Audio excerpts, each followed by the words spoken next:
ঘুম সায়েন্টিফিক ব্যাখ্যা করতে পারবেন? ওই সময় আপনার রুহটা কোথায় যায়, কে নিয়ে যায়, কে ফেরত দেয়, ব্যাখ্যা করতে পারবেন? একজন মানুষ জীবিত ছিল, হাঁটতে হাঁটতে হঠাৎ পড়ে গেল, পড়ে গিয়ে মৃত হয়ে গেল, লাশ।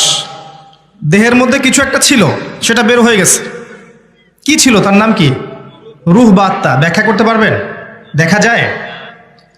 তাকে কবর দেওয়া হলো, কবরে মালায়েকা ফেরেশতা আসবেন, প্রশ্ন করবেন তিনটা। উত্তর দিতে পারলে জান্নাতের বাগান, না পারলে জাহান্নামের টুকরা। আযাব, শাস্তি হবে, কবরের আযাব, কবর চাপ দিবে। ব্যাখ্যা করতে পারবেন? বিজ্ঞানে, দর্শনে বা যুক্তি দিয়ে এটাকে ব্যাখ্যা করা যাবে? ল্যাবরেটরিতে প্রমাণ করা যাবে? আত্মা ভালো হলে ইল্লিনে চলে যাবে, ইল্লিন উপরে, সুখ স্বাচ্ছন্দ্য ভোগ করবে। আত্মা যদি খারাপ হয় সিজ্জিনে চলে যাবে, এখানে আযাব ভোগ করবে। ইল্লিন এবং সিজ্জিনকে ব্যাখ্যা করতে পারবেন? পারবেন? বিজ্ঞান দিয়ে, যুক্তি দিয়ে, দর্শন দিয়ে? পারবেন না। কিয়ামতের মাঠে মানুষ উঠবে, 50,000 বছর মানুষ দাঁড়িয়ে থাকবে, সূর্য কাছে চলে আসবে, ঘাম দিয়ে টাকনু, হাঁটু, বুক, গলা ভিজে যাবে। আমলনামা ছুঁড়ে দেয়া হবে, কারো ডান হাতে, কারো বাম হাতে। পুলসিরাত স্থাপন করা হবে, জাহান্নামকে নিচে রাখা হবে, আর জান্নাতকে পুলসিরাতের পরে। এগুলোকে ব্যাখ্যা করা যাবে? দেখেছেন কখনো জান্নাতের হুরপরি দেখেছেন? জান্নাতের নাজ নিয়ামত দেখেছেন? জাহান্নামের শাস্তি দেখেছেন? জাহান্নামে যে হিংস্র শাস্তি দেওয়ার জন্য আল্লাহ পাক হিংস্র জীবজন্তু রেখেছেন, দেখেছেন কখনো? জাহান্নামের প্রহরী একজন ফেরেশতা আছেন, চিফ অফ কমান্ড যেটা আমরা বলি আর কি, আছে না চিফ অফ কমান্ড একজন? তার নাম হচ্ছে মালেক। কি নাম? মালেক। সূরা যুখরুফের মধ্যে এই ফেরেশতার নাম আছে। তো তাকে কি ব্যাখ্যা করতে পারবেন? আরেকটা সূরা আছে আলাইহা তিসআতা আশার, জাহান্নামে 19 জন বড় বড় ফেরেশতা আছে, ব্যাখ্যা করতে পারবেন? ইসরাফিল আলাইহিস সালাম সিংহায় ফুঁক দিবেন, মহাবিশ্ব ধ্বংস হয়ে যাবে। এই সিংহাকে ব্যাখ্যা করতে পারবেন? দেখেছেন কখনো? আমাদের বিশ্বাসের পিলারগুলো কি তাহলে? আমাদের বিশ্বাসের স্তম্ভগুলো হচ্ছে অদৃশ্য বিশ্বাস, তাই নয় কি? আর যারা পশ্চিমা সংস্কৃতিতে এই গোলক ধাঁধায় পড়ে আছে, তাদের বিশ্বাসের মানদণ্ড হচ্ছে পরীক্ষা নিরীক্ষা পর্যবেক্ষণের মধ্য দিয়ে যেটা পাবো এটাই সত্য, এর বাইরে কোনো সত্য নাই। তাহলে এগুলো কি সত্য না? এগুলো সত্য না যেগুলো বললাম? যদি এগুলোকে কেউ সত্য বলে না বিশ্বাস করে, সে কি মুসলিম হতে পারবে? মুমিন হতে পারবে? এগুলো দিনের মৌলিক বিষয় নয়। এই মৌলিক বিষয়গুলোকে বিশ্বাস না করা পর্যন্ত একজন মুসলিম হতে পারবে না। ইসলামটা কি? আত্মসমর্পণ, তাই নয় কি?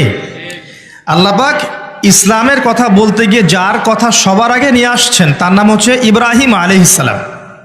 সূরা বাকারা আল্লাহ পাক বলেছেন ইয ক্বালা লাহু রাব্বুহু আসলিম, যখনই তার রব তাকে বলেছেন আত্মসমর্পণ করো। ক্বালা আসলামতু লিরাব্বিল আলামিন, তিনি বলেছেন বিনা বাক্য ব্যয়ে যে আমি আমার রবের নিকটে আত্মসমর্পণ করলাম।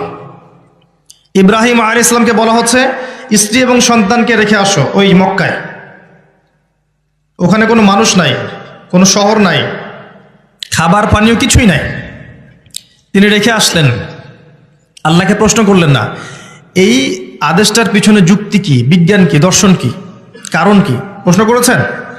আত্মসমর্পণ করেছেন। এই যে ইসলাম।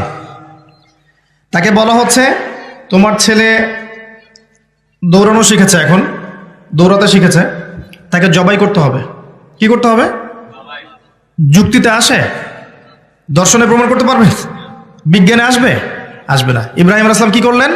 আত্মসমর্পণ করলেন। ছেলেকে গিয়ে বললেন ইয়া বুনাই, হে আমার ছেলে, ইন্নী আরা ফিল মানামি আন্নী আযবাহুক, আমি স্বপ্নে দেখেছি যে আমি তোমাকে জবাই করছি। ফানজুর মাযা তারা, তোমার মতামত কি, আমাকে বলো দেখি। যেমন বাপ তেমন বেটা, আমি বলি যেমন মা তেমন বেটা।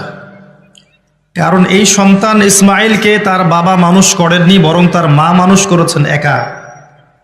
কোন মা?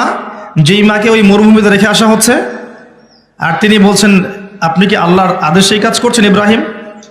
ইব্রাহিম আপনি কি আল্লাহর আদেশেই কাজ করছেন? কোথায় রেখে যাচ্ছেন আমাদেরকে? ইব্রাহিম আলাইহিস সালাম কথা বলতে পারেন না, স্ত্রী সন্তানকে এমন জনমানব শূন্য জায়গায় রেখে আসলে বুক ছটফট করবে না? কষ্ট লাগবে না? কষ্টে কথা বের হচ্ছে না। শুধু এতটুকু বললেন, মাথা নাড়ালেন যে হ্যাঁ, আল্লাহর আদেশে আমি রেখে যাচ্ছি। তখন ওই মা, ইসমাইল আলাইহিস সালামের মা হাজেরা আলাইহিস সালাম, তিনি বলছেন, ঠিক আছে, তাহলে আল্লাহ আমাদেরকে ধ্বংস করবেন না। আমি আল্লাহর প্রতি তাওয়াক্কুল করলাম, আল্লাহই আমাদের হেফাজত করবে ইনশাআল্লাহ। এই হলো মা। তারপর সাফা মারওয়া যে সাইয়ের ঘটনা জানেন, একবার সাফা থেকে মারওয়া, মারওয়া থেকে সাফা। যারা হজ করেছেন এখানে অনেকেই তাওয়াফ করেছেন না?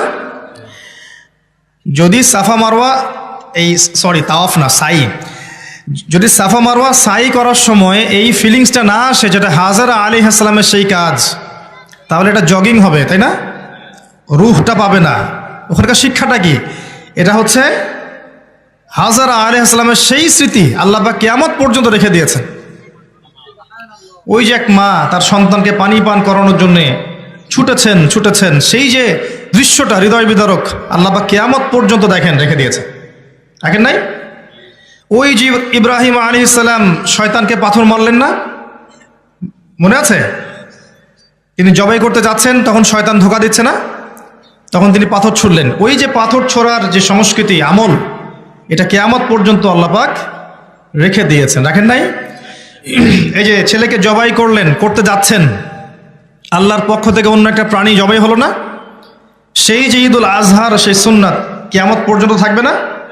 থাকবে।